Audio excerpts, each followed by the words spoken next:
The streets of New York City were alive with their usual symphony of chaos, honking cabs, hurried footsteps, and the distant hum of conversations, blending into the melody of a restless metropolis. Neon signs flickered against the glassy facades of towering skyscrapers, casting a kaleidoscope of colors onto the bustling streets below. But inside the Trump residence, an oasis of quiet amidst the city's noise, the atmosphere was calm, almost serene. Barron Trump sat in his spacious room, his tall frame curled into a leather chair. The soft glow of his desk lamp illuminated his face as he scrolled through his phone. Normally, his feed was filled with harmless distractions, videos of trick shots, updates from his favorite soccer teams, and the occasional political meme. Tonight, however, his scrolling came to an abrupt halt. On his screen was a photo that sent a chill through him. It showed an older man sitting on a cracked sidewalk. The man wore a tattered military jacket, the once proud insignias faded and frayed. His hands clutched a weathered cardboard sign that read, "Decorated Veteran. Facing jail over unpaid medical bills. Please help." Barron leaned forward, his heart sinking as he studied the image. The man's face was gaunt, his expression a mixture of exhaustion and quiet desperation. Barron's fingers hovered over the screen as he read the caption below the photo, detailing the man's story. His name was James, a 62-year-old veteran who had served his country for over 2 decades. James had faced the horrors of combat, risking his life time and time again, and he had returned home with medals of honor pinned to his chest. But life after the military had not been kind to him. A series of devastating medical crises had wiped out his savings, leaving him drowning in debt. With no family to lean on and a broken healthcare system offering little support, James now faced an unimaginable fate: prison. His crime? Simply being too poor to pay his medical bills. Barron's eyes scanned the comments below the post. Thousands of people expressed their outrage, calling the situation disgraceful. Some tagged politicians, celebrities, and influencers, urging them to intervene. Others shared their own stories of injustice, amplifying the growing chorus of frustration. But as Barron read on, a troubling realization struck him. For all the noise, no one seemed to be doing anything. Barron set his phone down, his jaw tightening. He felt a knot of anger building in his chest, not just at the injustice James faced, but at the system that allowed it to happen. This wasn't just another tragic story to scroll past.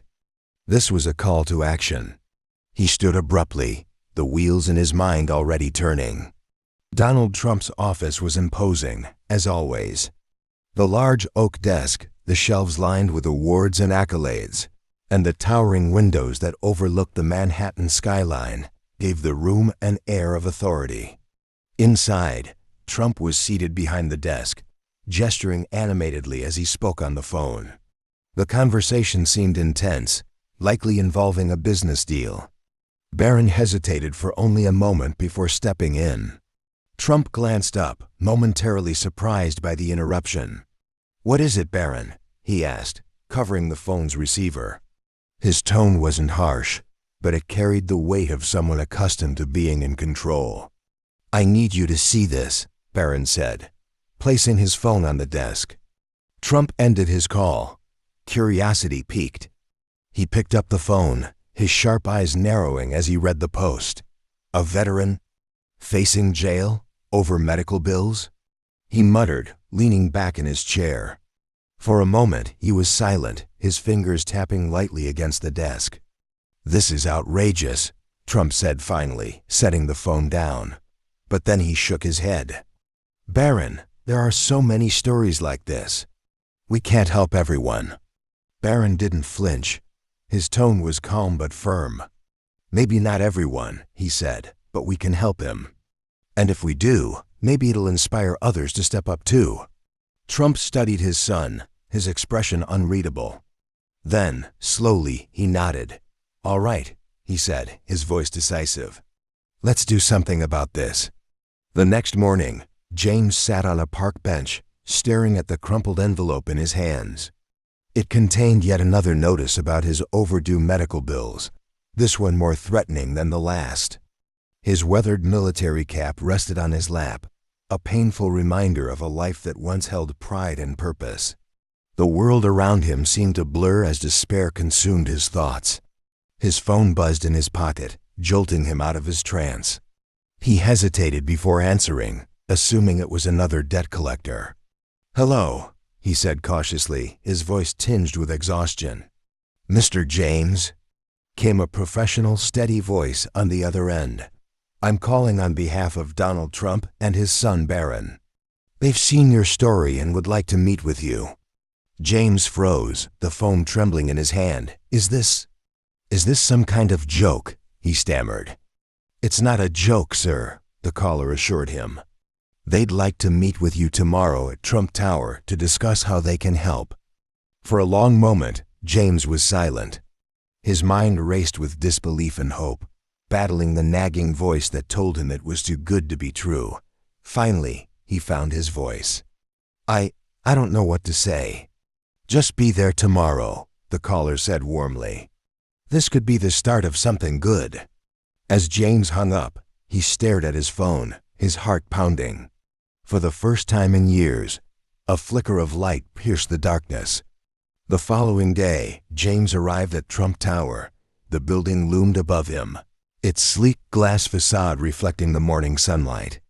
Inside, the marble floors and gold accents spoke of luxury and power, two things James hadn't known in a long time. He clutched his worn jacket tightly, feeling out of place among the polished professionals bustling through the lobby. A young assistant approached him with a kind smile. "Mr. James?"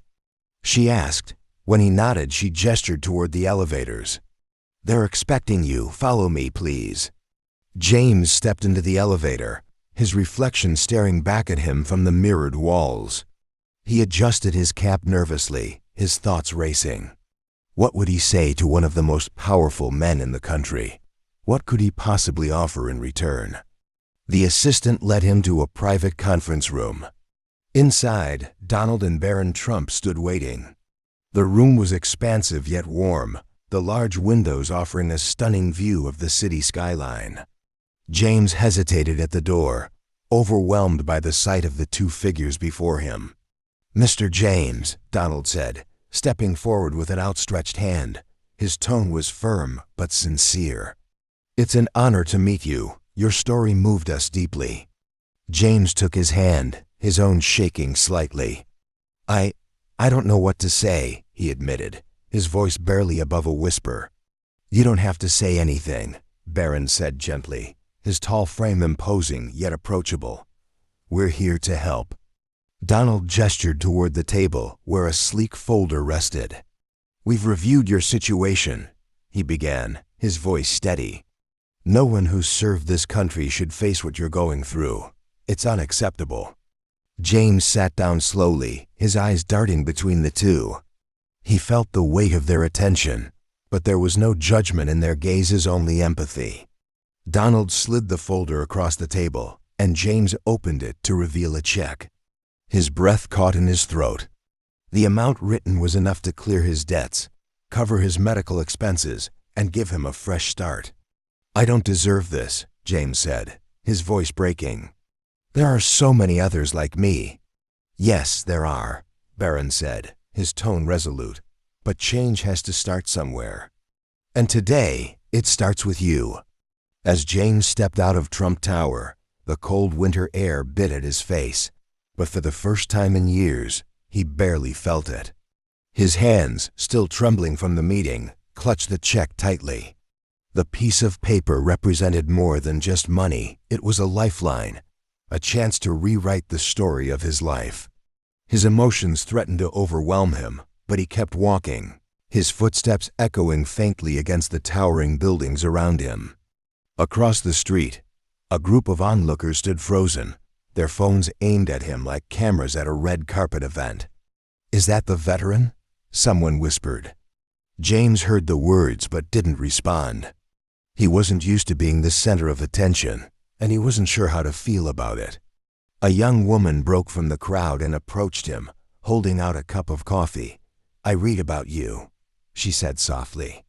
"What they did for you, it's inspiring." James hesitated before taking the cup. "Thank you," he said, his voice barely audible. He looked down at the cup, the warmth of it seeping into his hands, grounding him in the moment. For the first time in years, he allowed himself to feel hope. Back at the Trump residence, Barron sat in the living room, scrolling through social media. The veteran's story had exploded online. Comments flooded his post, some praising his actions, others offering their own stories of hardship. But it wasn't the attention that mattered to Barron. What mattered was seeing how James's story had touched so many lives. "Barron," his father called from the study, "come in here."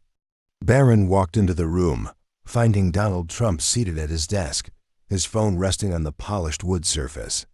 "We've started something bigger than I expected," Donald said, gesturing to the screen. "People are talking about veterans in a way they haven't in years. But we can't stop with just one man." "I know," Barron replied. "There are thousands more like him. We need to figure out how to make this bigger, how to reach more people." Donald leaned back in his chair, studying his son. "You're serious about this?" Barron met his father's gaze. "Completely." Donald nodded, a small smile playing at the corners of his mouth. "All right then, let's do it your way." The next day, Barron and his father convened a meeting with key players in their network: philanthropists, nonprofit leaders, and veteran advocates. As the room filled with voices, Barron listened carefully, taking notes and occasionally offering his thoughts. He wasn't just there as an observer. He was an active participant, steering the conversation toward actionable solutions. "We don't just need donations," Barron said at one point. "We need infrastructure. Shelters, job training programs, mental health services, something sustainable." One of the attendees, a woman who ran a national nonprofit for veterans, spoke up. "We have the framework for programs like that," she said. "But funding has always been the issue." "Not anymore," Donald interjected. "You'll have everything you need." Meanwhile, James was adjusting to his new reality.